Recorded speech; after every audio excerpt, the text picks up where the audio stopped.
that's really close to my heart. My mom and dad, they used to sing for me before bedtime. And it talks about a bird who is blind. And I always wondered, what is better, to be a free bird who is blind, or to be a free bird who can see, or a blind bird who is in a cage?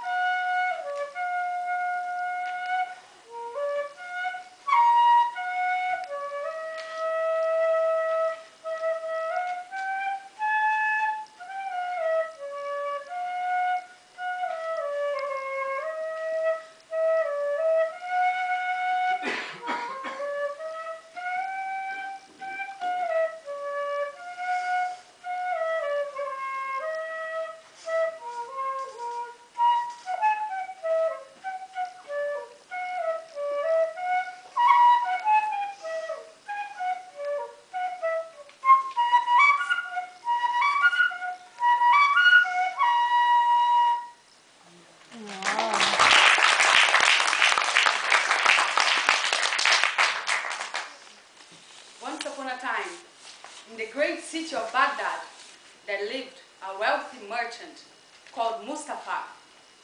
And Mustafa, he had everything a man could possibly desire. A fine house, full of carpets and soft cushions. A marvelous garden with waterfalls and palm trees. He had also many servants to fulfill his wishes at any time of the day.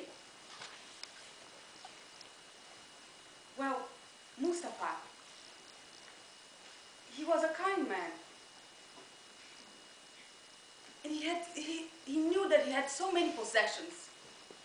But do you think he was happy? No. There was something missing. Maybe he just needed new shoes. And he really liked giving presents to people, just to see them smiling. So he was always giving to his friends, to his servants, everything he could. But the best present he had ever given to himself was a small bird, a parrot, with green feathers, a yellow tail, and a red beak. And she was very special because she could sing sweet songs and she could also speak. She lived in a golden cage, a beautiful golden cage. She had a mirror full of diamonds around, a little swimming pool, 2 golden rings around her feet. And he gave her the best fruits and vegetables. Biodynamic, of course.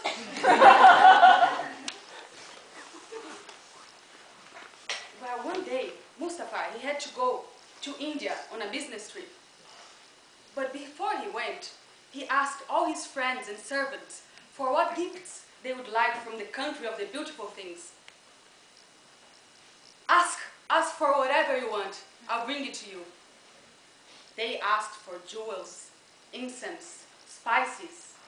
What would you ask? A silken dress. Silken dress. Perfect, first time, I'll remember. What about you, my parrot, my sweetheart, my soul? What would you like from India? Nothing. Oh, come on, ask anything, I'll bring you anything. Well, actually, could you carry a message to the flying birds in India?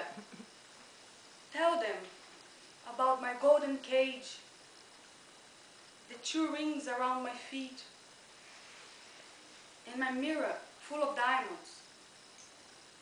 No problem, my dear, I will do that. Next day, Mustafa made his way all the way to India. As he arrived there, he sold and he bought, and indeed he made a lot of money. And then he decided to go to the marketplace. He could already smell the smell of India. Spices, chai, shisha was calling him. There were so many people, so many callers around. He could see curries bubbling, pita bread, papadam. He really loved papadam. And many jewels, gold and silver, necklaces, and silk, soft scarves and cloths. Wow, look at this one. Purple with flowers. Very summery. Perfect for soup. What about these glowy lemon green trousers? Who would wear such a thing? Only Ashley. What about these woolly clown-like slippers with pom-poms on top?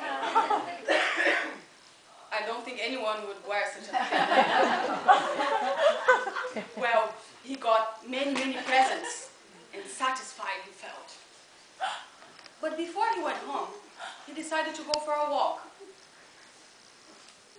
He walked until he arrived at a beautiful place. A rose garden full of red roses, pink roses. For the first time in his trip, he felt really peaceful. It was a hot day. He sat under a palm tree.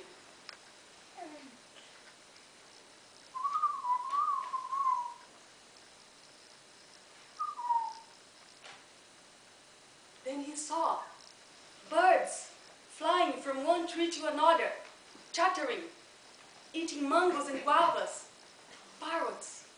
He remembered a message from his parrot. "Hello, parrots, parrots! I've got a message for you." The parrot fell silent to listen to what he had to say. "I have a parrot in my house in Baghdad, and she has a message for you. She told me to ask you, to tell you, that she has a golden cage, a mirror full of diamonds, and she had 2 golden rings for her feet." Suddenly, one of the birds started flapping her wings, shaking, trembling, and she fell down on the ground, dead.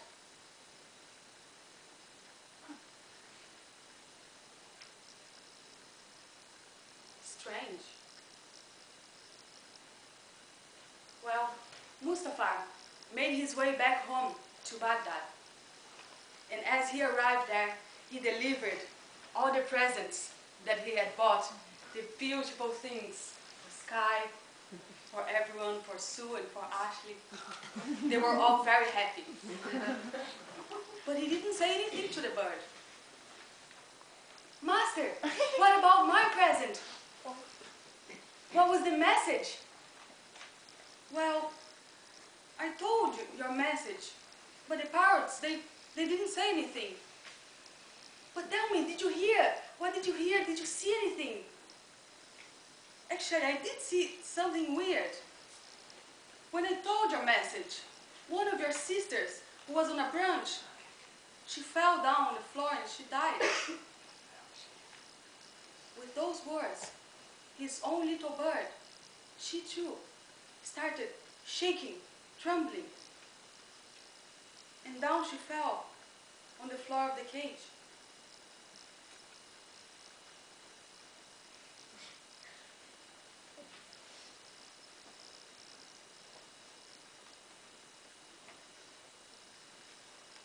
"Parrot! Parrot!" She didn't move.